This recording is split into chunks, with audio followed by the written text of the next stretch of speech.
Ba'zi bir kompaniyalarga top menejerlar kerak bo'ladi.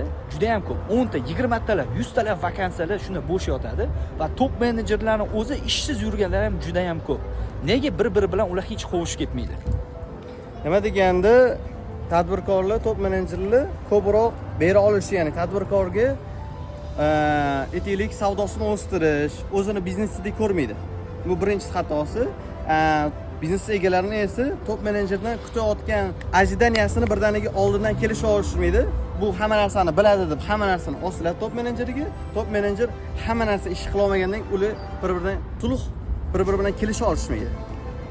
Asosan muammo shunda. Endi yechimi top menejerlar buning uchun oldindan nima biznes qilmoqchi, ya'ni tadbirkorga borib aniq faktik yozib olish kerak. Buni biz SSP deymiz.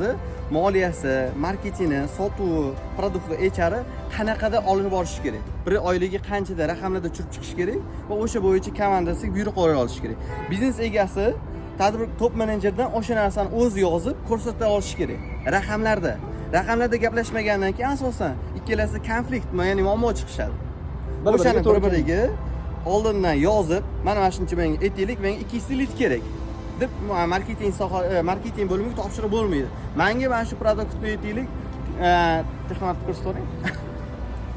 Menga aytiladiki, mana shu texnomartni ko'tarib ber deydi marketingga. Aynan texnomartga menga 2000 ta lit kerak.